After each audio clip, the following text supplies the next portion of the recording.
Take your seats as we are about to start our next panel for today, penultimate panel for today. This is new genres of the Caribbean. So Crystal, Nigel, Costi, I'm going to ask you to please take your seats. Shane, I'm going to ask you to please take your seat. This panel that we are going on to looks at new genres of the Caribbean, exploring new genres of the Caribbean. On set with me, I have Mikey Bennett, singer, songwriter, producer extraordinaire. You put your hands together for me for Mikey Bennett. He's Jamaican, singer, songwriter, producer, Grafton Mikey. Next we have Ruben Shaw. Ruben Shaw, he's singer, songwriter. Ruben Shaw, put your hands together. We're also happy to welcome Dr. Stefan Walcott, flew here from Barbados. He is from the University of the West Indies, Cave Hill campus. And he's into all sorts of culture and studying it, researching it, and making us more aware of what we're working with. And then the final man on the stand is, or DJ that's been playing, British accent, so you won't. He's all the way from BBC One Extra. He's Shawnee. Shawnee B, put your hands together. And so what we're talking about is new genres of the Caribbean. We're going to look at some genres right now. Can we do the first one, which is Sister Nancy? Some of you call her Mama Nancy. Sister Nancy, on screen, Bam Bam.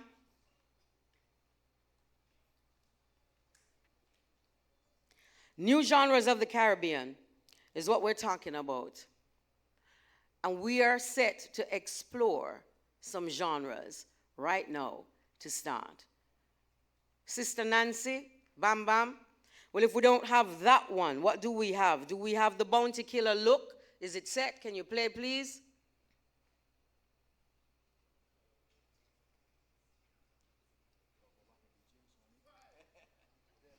Do you want me to go and find the songs?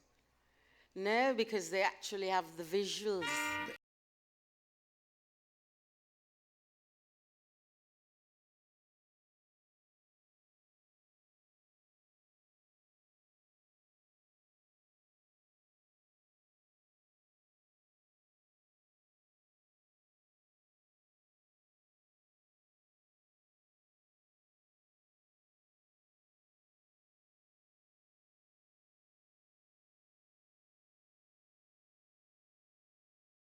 Sister Nancy, Bam Bam. So I'm going to ask the audience, what genre is that? One person? What genre is that? Dancehall? Okay. So we move to another song. And this one is Bounty Killer, Look. One of the rhythms that I really love is a Dave Kelly rhythm that's called the Bug. Bounty Killer on it.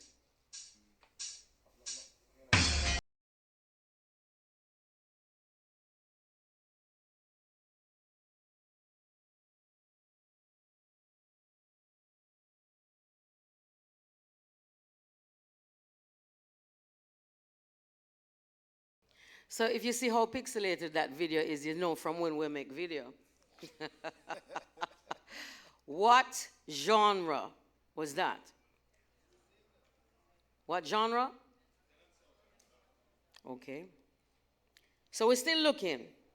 And this one is Bad Bunny and Drake.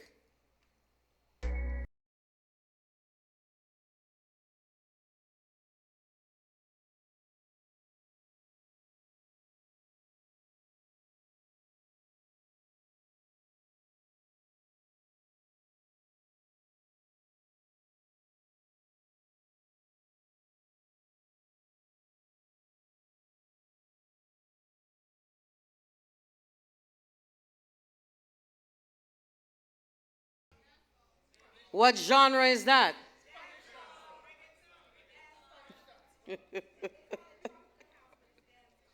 You call it tropical house, but it's...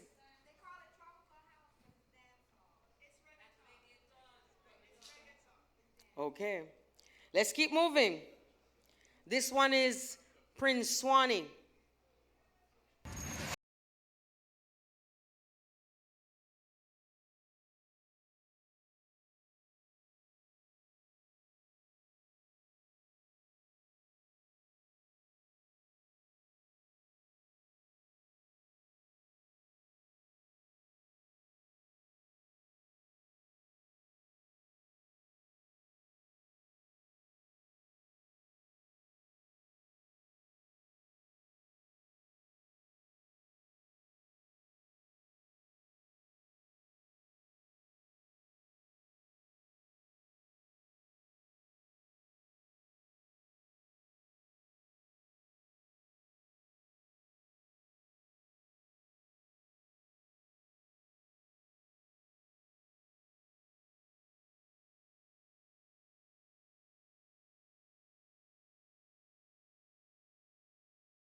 What is that?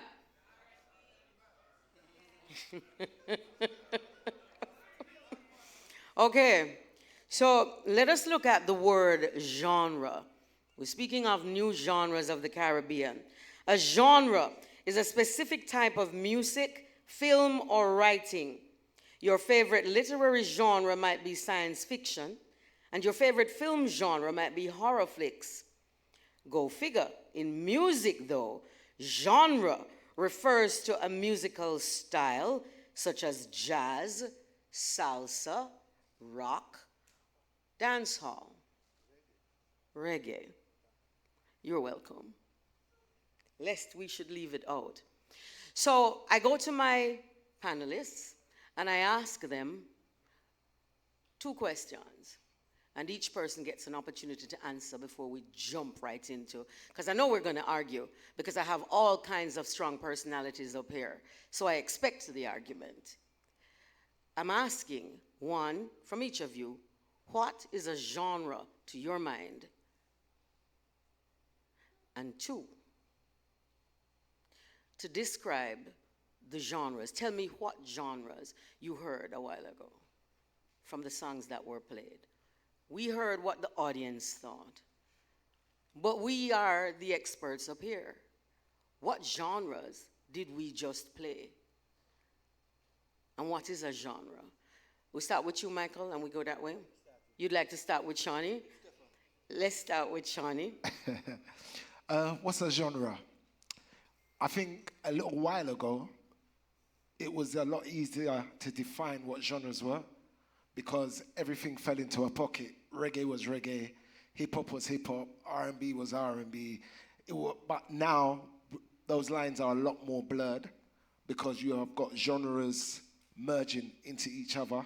And I think that's what you heard in that collage of videos right there. But for me, what I heard there was extensions of dancehall. And I think it's for people like myself, broadcasters, to be able to make sure that we stamp and validate all that stuff properly and say, yes, it's great that that comes from Trinidad, that comes from Central America, that comes from wherever, but it all derives from dancehall or Jamaican music. Thank you, Shawnee B. Let's move to Dr. Stephan Walcott. Hi, good afternoon, everybody. In music, genre is used a lot of the time not only to tell you what a style is, but what a style isn't. So it's meant to create expectancy for the people who are inside the communities making the music, and for people you want to market that music to. So by putting a label or a genre or anything, you are drawing a line around it and said this is what it is and this is what it isn't. So it creates a level of expectancy for people who want to buy or who want to market it to. So it's one of these marketing tools predominantly in the music industry, the popular music industry. But Shawnee said it's less controversial these days, maybe within the world of dancehall and reggae. But people have been arguing about genre from the time popular music began, as in what is jazz. There were huge debates back in the 1920s about what isn't and what is jazz, where the people who represented the Negro communities felt it's this way, and people who came outside of it thought it was another way. So there's all these debates going on for many years when it comes to labeling art. But just remember that it's highly contested. Who controls what it sounds like, what it isn't, and that's where we get these debates coming from. But the principal role of a genre is to create an expectancy of what something is and what something isn't. So in those songs that we just heard, it depends on where you are within the creative world in Caribbean music. So for example, the Swanee guy, the Trinis would say that's Trinidad, some say zest, and that's the debate now, what is zest? Is zest actually different from Trinidad? Is it different from dancehall? But all of these things, like for us in the Caribbean, the Southern Caribbean, creating these smaller derivative forms of dancehall labels are important for us because of a way for us now to delineate what we are doing and separate it from the dancehall in general. So we say this is our space. We're doing it with Barbadian accents. We're doing it with Trini accents. Is it necessary to separate? For us, it is. For the marketers, for those creating these very new styles, because we want to carve a space. So when they say the word, they know what to expect. They expect to hear Bajan artists doing this music. So for us, it's very important, the labels, in terms of drawing a distinction between the overall dancehall world that Jamaicans live in. Okay. Ruben Shaw? Mic on? Yeah. Genre to me is just a term that's used to classify music that comes from certain cultures of people around the world. Music is music. Genres, as an artist, the genres to me are nothing but, little jailhouses that they try to put artists in. They try to box them in a genre. Kanye West would say, you can't marginalize my music in a genre. So then when you go to studio to create, you don't say, well, I'm going now to do a reggae song or... Nah, I know the difference. I know what they classify it as. But when I go into the studio, I go in there and make music. And whatever this leads me with the rhythm or the beats is whatever comes out. Just cause it's a dancehall beat or a reggaeton rhythm doesn't mean that I gotta sing my song in Spanish. People typically do. But then you have some people who go out the box with it, like that music that we just played. I heard everything derive from, I would say, Jamaican music. But I heard some dancehall in there. There was some Afro beat in there. There was a mixture of a hip hop style in one of the tracks in there, but ultimately it's all music. So that brings me back to the original thing that I said. It's just a term that's used to, classify the music that certain cultures of people do. Taylor Swift does a song with Ice Spice. They call it pop. But Ice Spice is rapping on it. Pop isn't a genre, though, is it? Because pop is whatever is popular. Hey, that's what they say. But, if just because Drake does a dancehall rhythm, they don't call it dancehall, they say that's a pop track. Nah, that's a dancehall tune. That's a Jamaican influenced song. We just classifying it as whatever because that particular culture picks that up. Oh, that's a Drake. Oh my gosh, that's pop. That's the most pop. No. That's what we classify it as. It's really just good music. And a lot of that good music originates from this culture. Amen to that. Mikey Bennett. Check. I've always thought that the classification has more to do with the vocalists and the vocal styles than the rhythm tracks. Because I know it's referred to Sister Nancy thing as dancehall as opposed to reggae or dub. I mean, I thought it was reggae because the rhythm was a reggae rhythm. It is also interesting to note that reggaeton, which sound more like dancehall, is not dancehall time, but reggaeton. Because reggae has this big classification, and within reggae, I mean, like Stefan said, classification for media houses are very important and for things. So we find that the music of Jamaica, up to a certain point, it was reggae or derivatives of reggae. So there was a time when dancehall was like a second cousin to reggae. I mean, when I just got into dancehall, it was actually looked down on Jamaica. Like, boy, it won't last. But from my experience, Is that pretty much like what's happening now? The music of the young people, we say, is not going to last? yeah, I mean, I think it's a generational thing. And like I was telling somebody, if my kids and the young people that in my circle were doing the same thing that I was doing, I'd be very disappointed. I'm happy. I mean, although I don't get some of it. But back to the whole genre situation, I think genres are more influenced by vocal styles, the reaction of the vocal on the rhythm than the rhythm track. Is there a difference between hip-hop and rap? Or can they be used? Interchangeable. Because what we realize with hip-hop... No, but hold on, let's answer that. Is there a difference? Hip-hop or rap? I mean... Yeah. Rap is the art form of the vocal art form. Is everybody hearing? Hip-hop has become a culture now. Can we have a microphone, please? Right. So what they're saying Can we is- have a microphone so we can actually hear the answers? Because we certainly do not want to Let me just leave finish this out- point. Well- So, yeah, hold on. My thing is that hip-hop, they didn't, so there's a popular hip-hop beat. But whatever the rappers, whatever rhythm track the rappers used to deliver the thing on, it all automatically became a hip-hop song. So it was really the influence. Because when Notorious B.I.G. would have taken M2 Man's song, when he used it, it was It referenced as became hip-hop. hip-hop. A big, yeah. So, I mean, and the same thing with anything Bounty Killer go on right now can be classified dancer. That's how I see it right now. So therefore, are we agreed that dance hall is whatever a dance hall artist jumps on? I see JR reaching for the mic. Not necessarily. Check. So, love this conversation, by the way. Genres are really, well, now is about niches, right? Different niches all over the world. So, radios play specific. You have country radio. See Beyonce getting in a little tussle now with the country radio stations all over the world. You have hip hop radio station in Jamaica. You have reggae radio.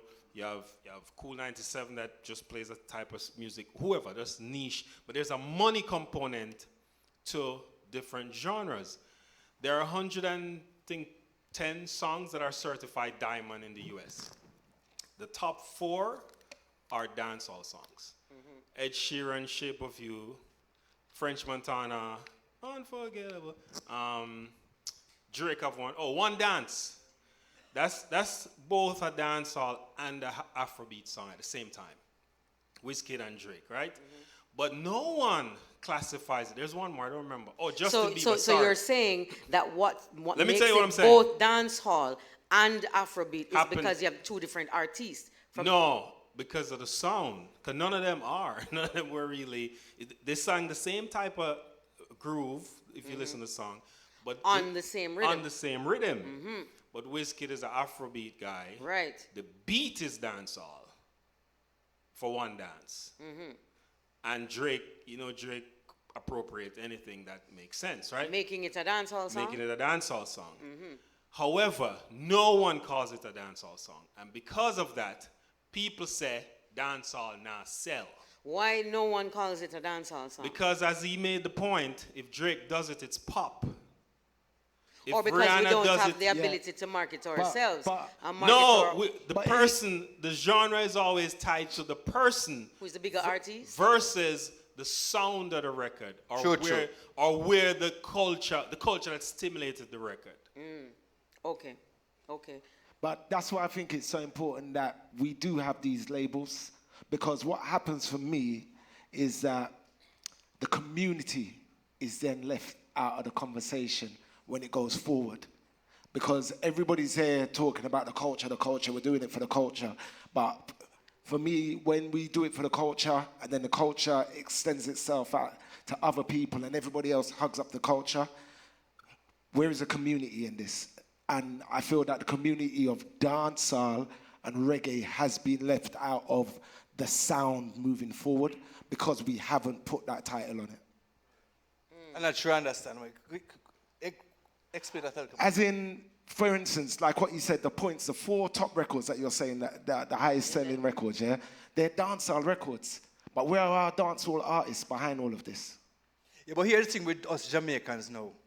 Anything that we hear or we see on television or out there that popular, that have anything that we consider Jamaica derivative, we just claim it, you know. I remember in the 90s or the early 2000s when the hip-hop, the remix version of some of the Shabbas and the Shaggies were R&B remixes. But we didn't call them R&B songs. They were dancehall songs. And your point, what you made, Mikey, about the vocals on top of Exactly. it claimed it and it did own it. did. It was a massive ownership in it. But these records, you cannot deny that these records are not I dancehall agree records. 100%. Because just by the way you see people dancing to these songs, it tells you it's music from the Caribbean, it's music from Jamaica. Because the culture is surrounded all of these records. And the cool factor that Shaggy talks about, the cool factor goes with it, but we don't go with it. Yeah, so what it means sometimes that we have to go back to the lexicon and have the audacity to change up some of these definitions that we have 100%. accepted for years, you know. Right, Stefan?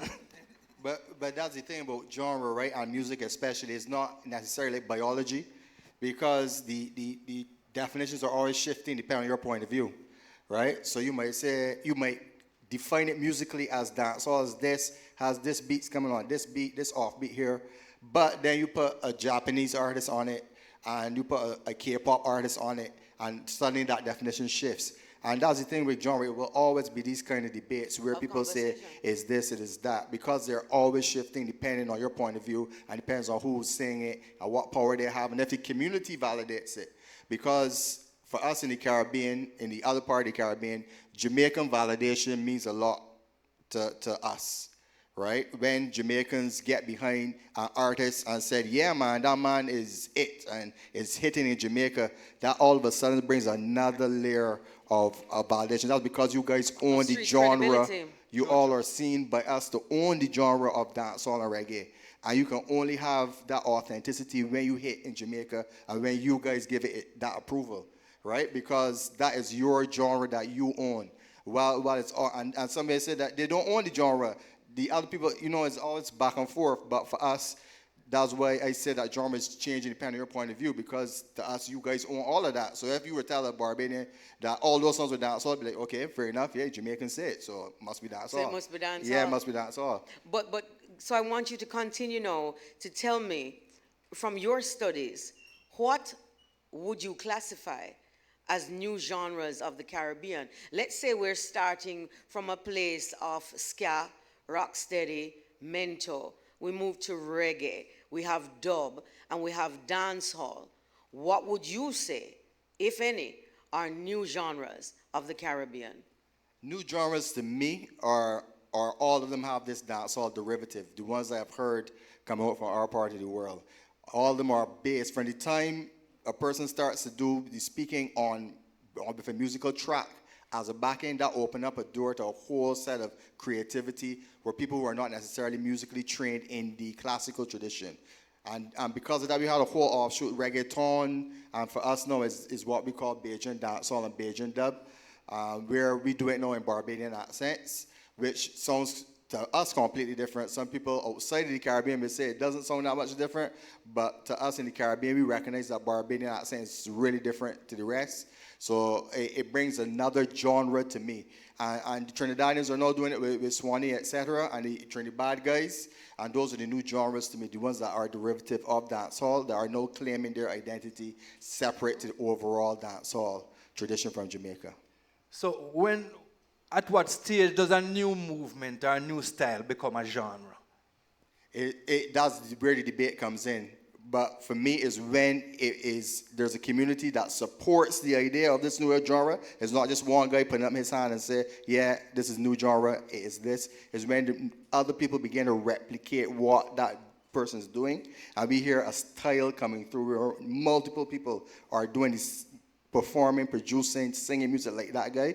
And then other people outside of that community say, wait, this is something new. And then they now treat that music and those artists as doing something different than what was done before. So that's when the genre was created to me. As somebody that's been playing the music for over 30 years, I just see that as music evolving and maybe not a new genre that is being created, but it's just music evolving. So even if you look at where dancehall is right now in 2024, it doesn't sound like dancehall of 20 years ago. But then the dancehall of 20 years ago didn't sound the same to Jamaican music, the Jamaican music of 20 years previous. So the music is always evolving. Sometimes I believe but that it's even just... as the music is evolving, Shawnee, are we still able to identify it? It's a conversation. When you talk about reggae music and what reggae music is, and how do you identify reggae music, whether it's Bob singing or Dennis Brown singing, whether it's Scatterlight singing, or whether it's Chronics singing, what is it that makes us able to identify that it's reggae? I think sometimes that where this new stuff comes in is that I don't want to identify with what my parents was listening to. I want to have my own thing. So when I speak to a lot of these new artists, the Rajawas, the Valiants and all the rest of it, when they look at 90s dancehall, they look at that as their father and their mother's thing. Do you get what I'm saying? It sounds crazy, but when but they take it and them in the vernacular, them lick it over though.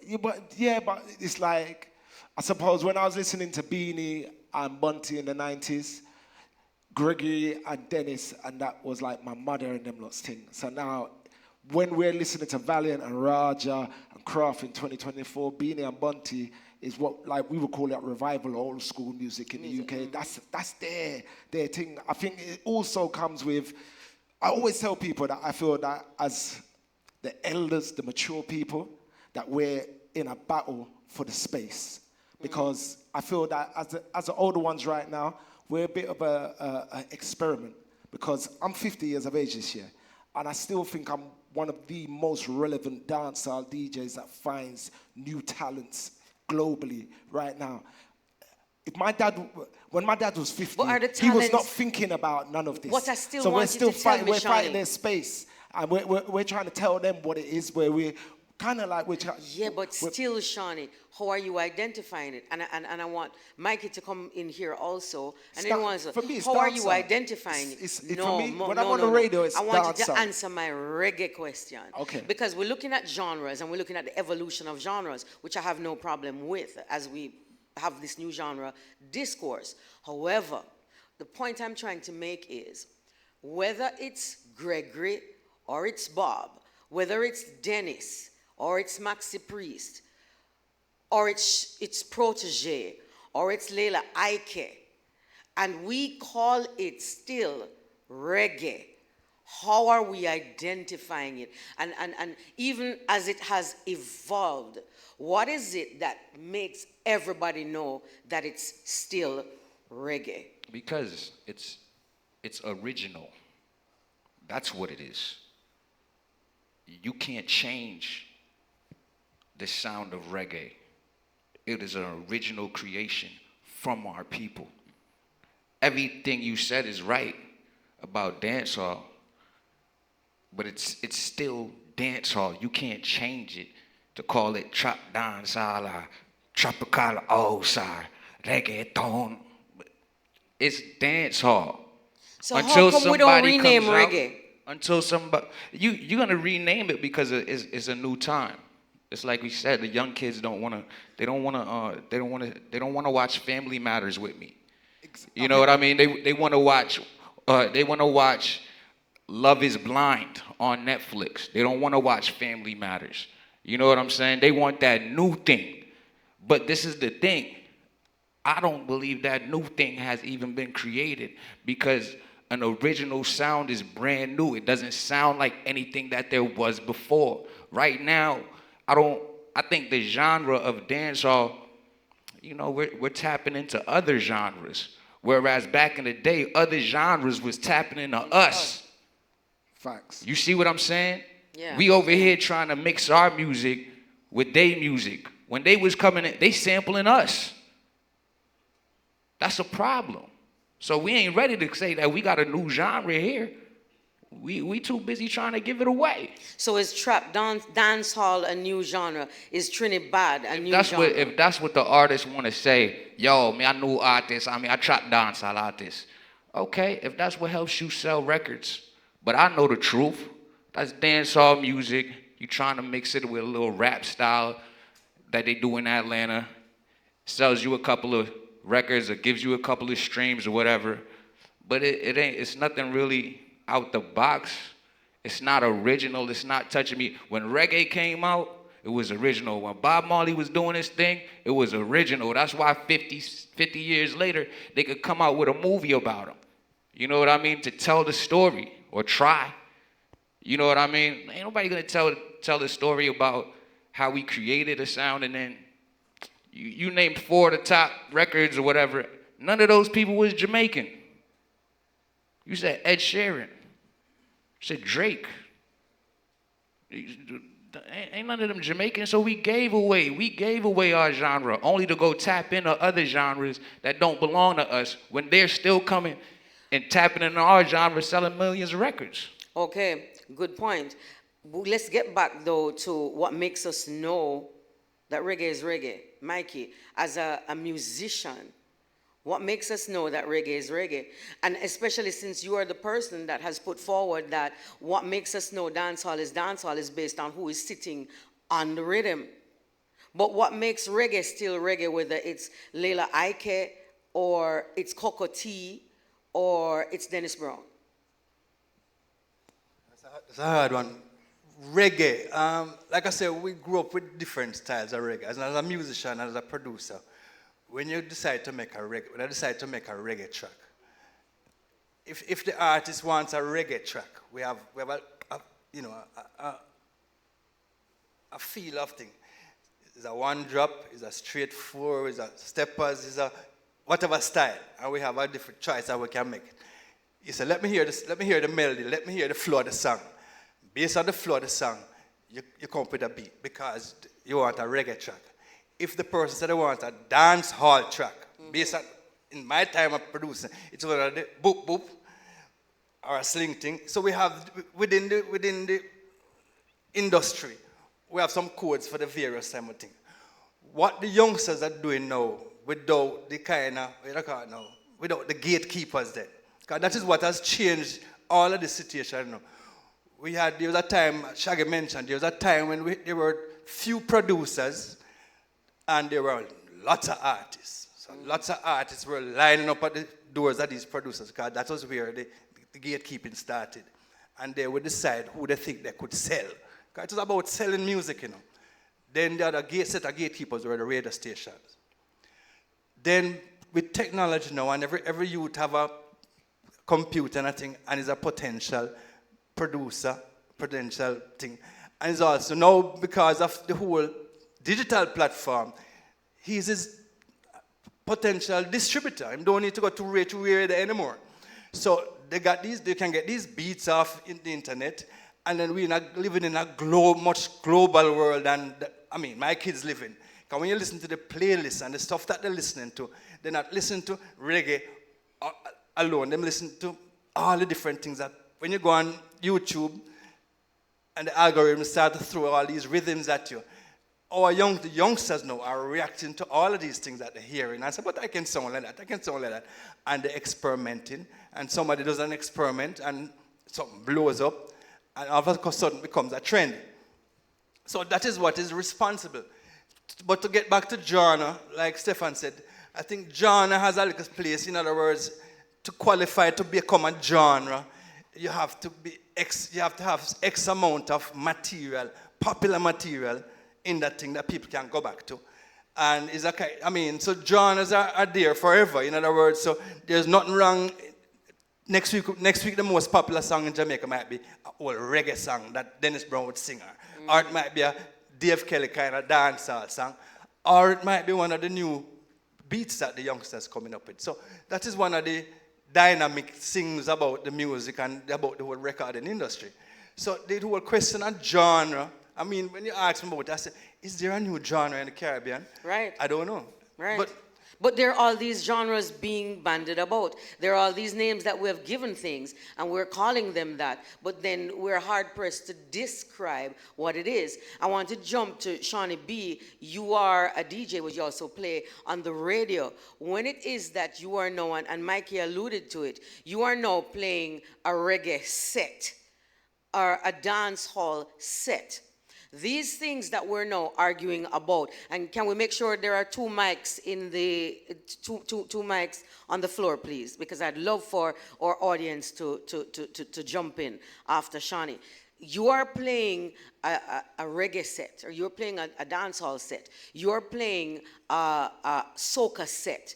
How are you affected by all these new names that we're using, if at all? And then we're going to go back to Dr. Walcott after we go to the floor. I think because I have an understanding of what came before, Yes. I'm not really affected because I know where that sound fits in my set. I know how to construct a playlist or a set list in order for it to flow in the right manner. I do listen to younger DJs, and I think that they struggle sometimes because they don't understand what is reggae, what is dancehall, what is, like, I see them moving from, even what you're saying, Mikey, like from rockers to steppers to one drop. They wouldn't even know how to understand how to construct that in a sequence. So I think just having the knowledge that I've got for over 30 years of play music, it doesn't really affect me as much. I know what is reggae. Even when I hear this new reggae, what they would some describe as exotic soul or something like that, I know where to kind of put it and place it. Sometimes I'm listening to songs. I remember hearing a Savannah song, and I was like, Savannah, you know, say, a UK lovers rock, yeah, sing. And she had no idea. And I had to make her hear a song called Silly Games from Janet Kay. And when she heard the drum pattern, she was like, oh my God, like it's exactly the same. I'm like, yeah, it's lovers rock. So the education is not there. Again, I blame some of my co-workers because if we're not educating them as the ones that's on the radio, as the broadcasters, as the gatekeepers, I don't think that sometimes we're doing enough of a job to educate people. Because you chat about gatekeepers, I say apprentices. When is the last time you heard somebody say they're doing an apprentice? Because when I was coming up as a selector, I had to lift box. I had to wait for the records To and learn to the put away. business. Yeah, to learn. And you learn the box, you learn the music. Yeah, you learn from the very beginning to the end. I think some of us are jumping from 0 to 10 straight away. And that's why we get these new genres, because people don't have an understanding. They're very Of what ignorant. it is, and to understand that exactly. this is the same thing that we're doing, so there's no need to give it another name. But let's jump to the floor with whether or not you think that there are new genres out of the Caribbean, and why do you think so? And any of the conversation that we've had up here that you'd like to weigh in on, just go ahead with that. There's a gentleman with his hand up right here. Can we give him a microphone quickly, please? Hello? Yeah, we can see you. Okay, yes. So Dupes again from St. Lucia. Yes. Thanks for having this amazing discussion because it's really important. One thing that I would say, I agree with Ruben. I agree with Sean. Conversation in general. Thinking about it now that I'm listening to you, I feel like what happens sometimes is that new artists will come into a genre, whether it be dancehall, hip hop, and they'll put their spin on it. And then those of us that have been part of it for a long time will be like, that's not dancehall, that's not reggae, that's not hip hop. And then they would find, or we would find a way to redefine it so that people can catch on to it. There's also social media that's playing a game. If you have an opportunity to create a new hashtag or create a new movement and a new drive behind your genre or go into playlisting, something that people, because Trinidad, that's a dope name, bro. Like, coming from St. Lucia, when I heard that, I was like, sheesh.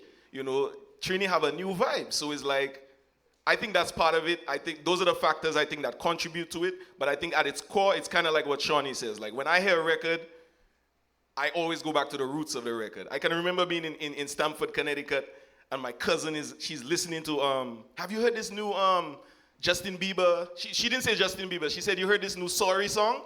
And when I told her it was Justin Bieber, she was just straight up disappointed. She felt like her whole life was taken away. But that's my contribution. Thank you for the conversation. Thank you so much, St. Lucia. Before St. Lucia goes, I want to answer a question. Is Denry segment a new genre? Good. So Denry segment, I can speak on Denry segment a little bit as I'm a contributor to the beginning of. Give me a microphone, please. Most people would say I'm not the best person to speak on it because I generally do a different genre, but my buddy Mecca and I, we produced one of the first Denry segment songs, even before they used to call it that. It's called Fini Wom by Shep Dog. It traced back. When it came onto the scene, it was called Kuduro. Then it was called Lucian Kuduro. What happened, and I can tell it because somebody just told me that like last week, when all of those songs were coming out of the village of Denry, the DJs were putting them in a folder as the Denry segment of music. So you see, it's about classification. So it's Kuduro music. Because we even went to Womex 2 years ago, and we sat on a panel about Kuduro music, and we had the same conversation. It roots back to it. But can I just say, when I play that stuff, St. Lucia music or even music from Dominica, Wichibuyo or whatever, to me, and I'm sure to 90% of the audience in here, they would just call it soca. It's soca. I hear soca. And to me, that's right. So that's what again about the debates within. Somebody give them genre. a microphone. Somebody give them a microphone, please. Hi, Oli Mata again. I want to give an example with hip hop. So I work with some groups in the Gambia, Attack, Jizzle, and ST, and they're rappers. They're Gambian rappers. They rap in Wolof, and they rap in Mandinka and Fula and other languages. But guess what? It's rap. It's hip hop. You go to Ghana, Ghana has its own version of hip hop. You go to South Africa, you go all the way to China, China has its own version of hip hop. It's always gonna be hip hop. All those songs that were played were dancehall. They may have some type of dancehall derivative mixed with some type of hip hop, but at the end of the day, it's dancehall. And the reason why it's important to make these categories, because when you divide it, it's like your fingers on your finger. When you divide the genre, it makes it weak. Oh, yes. You can't own those 4 songs as dancehall anymore because now you've divided it into different sections. But when you make it all reggae or you make it all dancehall, you make it all hip hop, it's strong and it becomes black, it becomes African. The second thing I want to say, and I love y'all, I'm originally from the Gambia, West Africa, and Tuskegee. I think I'm an honorary Jamaican too, and just a real Pan-African. But when we talk about, reggae, hip-hop comes from reggae, and reggae is the first genre, and jazz, da-da-da-da. At the end of the day, it all comes from us as African people. It comes from the drum, the African drum.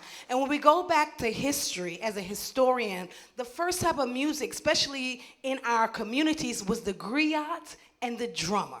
And if you go to Africa right now, you will still see that same griot and the drummer at the naming ceremonies, talking about the history of our families, rapping with the talking drum, the djembe, and the balafon and other African drums. So all of this, I own this, you own this. There's a culture exchange amongst us as black people globally. And before reggae, you had jazz. So you had the Olimata, Supremes. question. So is it that you're advocating that there's one genre and it's just African? No. I'm not saying that. I'm just talking about from a historical, because I get the nationalism in Jamaica because that's just how y'all are as Jamaican people. But I just have to remind us from a historical aspect that we are one people and we exchange cultures. So when reggae started, have we forgotten about the Supremes, Marvin Gaye? Did we forget about all those people that helped influence Mento and ska that it became reggae? But it was R&B doing the influencing. So if we look at what Marvin Gaye was doing, whether they wanted to call it soul or they want to call it R&B, we understand clearly that when we hear a certain music start up, we know what it is and we can identify it, which is important so that when we are having conversations, we understand exactly what we're talking about. And I hear what you're saying, and I agree to a certain extent. You know, I love what you're talking about in terms of this oneness and this one voice. But even as we do one voice, we have to understand the languages. And the languages of music are genres. No, I'm with you totally. I'm with you. I'm not saying that reggae should be classified as African music. I'm with you. I'm just talking about the historical aspect. There doesn't need to be no push and pull. Well, I started it first. You started it first. We started it together. We have a collective history of struggle that is fueled by the transatlantic slave trade of our people that scattered us all across the globe, and is the music that has been our central expression that has unified us and kept us together and given us that fight. And that's all I'm trying to explain. Okay. Thank you so much, Olimata. Is there anyone else? Till the next person grab the mic. You know that Daisy Jones, who is one of our premier drummers, Yes. explained to me, he was doing a drum class, and that dancehall, because there was a time when dancehall was getting a lot of fight. You know, it wasn't. But he said dancehall was much closer to the African experience than reggae was. I mean, you could dancehall resemble a lot more the music that was taking place in Africa, in high life and stuff. So dancehall has a way of expressing our Jamaicanness and our Africanness even more than reggae did.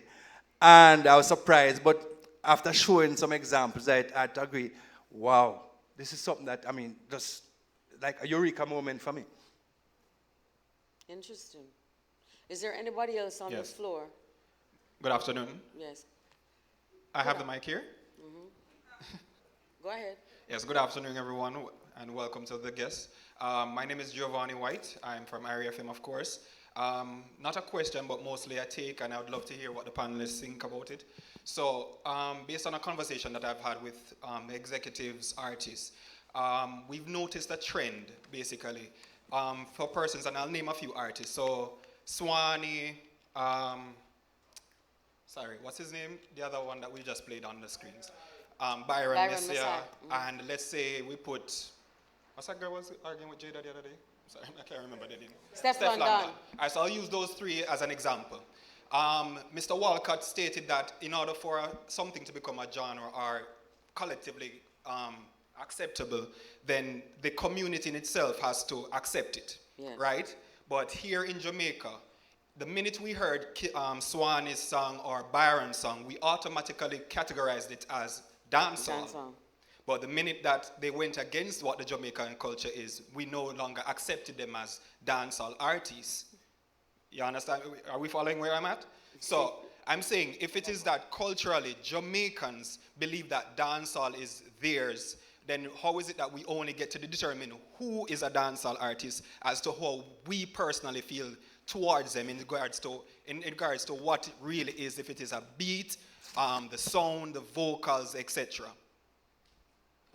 Well, in response to your question, I think it's a summary of everything we've heard is that the word, as soon as you put a term on a musical form, it becomes contested, it becomes debatable, argued about. And as Mikey said, it's very dynamic, it's very fluid what a genre is. In relation to your comment on Swanee, for example, while Jamaicans might claim as dancehall alone, the Zest artists, as they're now calling themselves, still hold on to that label because they're still trying to define themselves as being different to dancehall music. And there are a lot of people who still align themselves to that zest idea, similarly to what happened with Denry's segment. For somebody to say it's all just soca, St. Lucian soca artists in the traditional vein will be abhorred. They'll be taken back. And you're shaking your head. There was a huge debate when the Denry soca artists entered into the general soca competition. And they did well. I don't know if they won or not.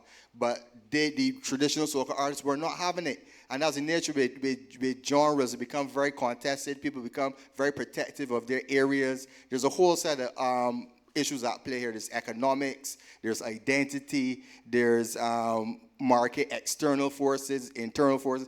When it comes to genres, a whole set of issues at play. And I just want us to acknowledge them and acknowledge the fact that we can't actually define them. Even musically, we could try, but even as we try, we contradict ourselves. So it's always this back and forth when it comes to genres. So that's my summary. So thank you, Dr. Stefan. We are out of time. I'm still going to take 2 more questions or comments from the floor.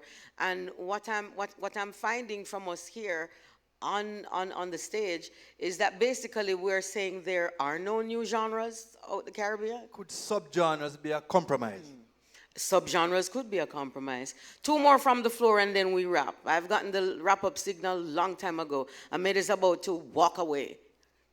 Yes. Okay, good morning. My name is Chris. I'm from Guadeloupe. I'm a dancehall artist. And I also run a music company, which name is Step Out Productions. Thank you for that conversation. It's really interesting. So can you really explain the stake? I mean, what is it so important to be able to identify the genres?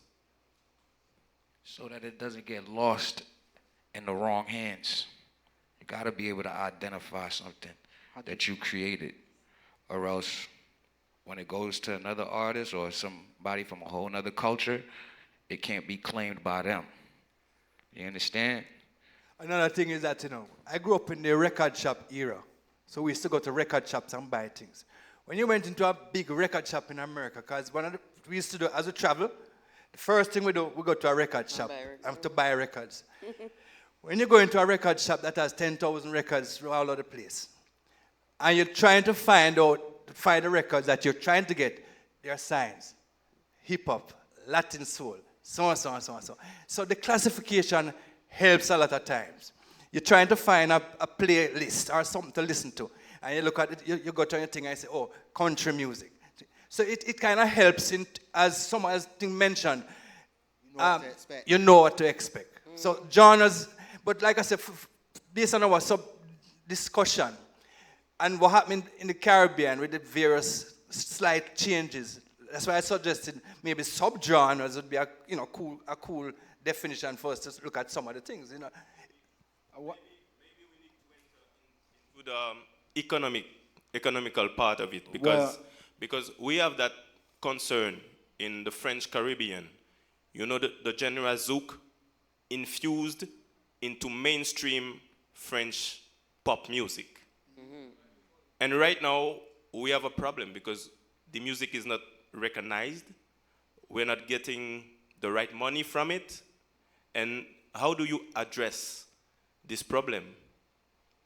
Because I think that you have the same for dancehall and reggae infusing into pop music. That's why having the labels is important for ownership. Just like my Gambian friend is saying there, if you don't have those labels, and it could be spread right across the board, it waters it down. And you just nobody ain't gonna make nothing from it. And anybody can run in and claim it. And there's so much culture vulturing going on right now and appropriation. That's why it's so important for me to have those labels. When you said dancehall and when you said reggae, that for me positions me in a place that you can say, oh, Shawnee represents that.